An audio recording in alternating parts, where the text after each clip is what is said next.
Where is the apartheid? Where did it develop? And what were its causes?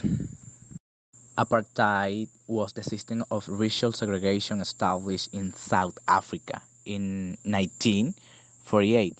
That is when black people live apart from white people. This apartheid allows forced them to live without privileges such as good education, job, and lifestyles because they didn't have the same right as white people. It is important to mention that this also had an impact in the United States because something similar was experienced in the 60s and 70s. The causes that give rise to apartheid were the first, the spread of racist ideas among the Afrikaners and ethnic group of Dutch origin who settled in South Africa. The second, the British began to take control as the felt threatened when South Africa became an unified country. They want to preserve their culture by believing themselves superior to them. And the next, the denial of political and electoral rights to the black population because the black population was the majority and they could take the mandate. The growing immigration of workers from other African and Asian countries. What similarities do you find between the apartheid phenomenon and the racial conflict of the 60s and 70s in the USA? Violation of rights such as free expression and freedom. Racial discrimination due to social oppression.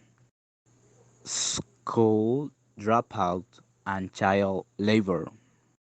It created a highly unequal society in which whites had all the privileges and people of color, especially black, were relegated.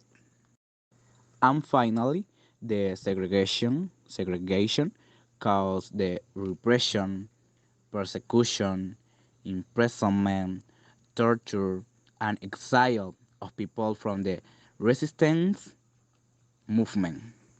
The factors triggered were ignorance, little tolerance and respect for their rights, and the violence inflicted on black communities by the state as well as the international movement Black Lives Matter, which, like the previous ones, seeked white supremacy and police brutality. This increased after a white police officer murdered Trayvon Martin, giving importance to the fight against racism and prioritizing the human right of all people, regardless of the skin color. Okay, first Mandela and his great fight against apartheid. Another one, Steve Biko, who was a militant of the Black consciousness movement during the 60s and 70s, and an important reference in the fight against apartheid. And Martin Luther King was a most important American minister and literate, shared with undertaking a peaceful struggle to achieve equal civil rights for African and Americans. Yes, when I was in high school, I was victim of ethnic discrimination when a classmate tried to offend me with the derogatory comment, "You look like an indigenous person," referring to the fact that being an indigenous person was something bad, an inferior and ignorant person.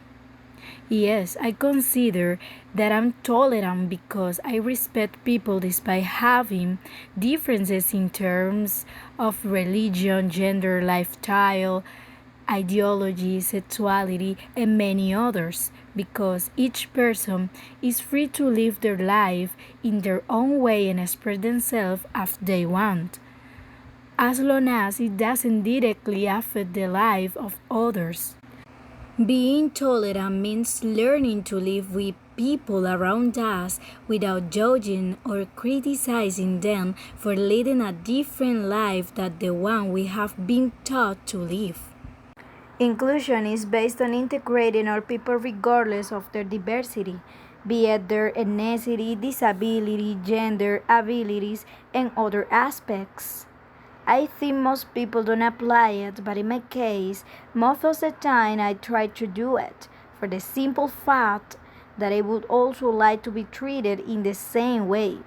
Therefore, I think that currently this concept is only given verbally, since inclusion is talked about but it isn't practiced. In society, there are many double standards. That is, with some people we are inclusive, but with others we are not. It has been normalized that in society we are selective about who we want to include.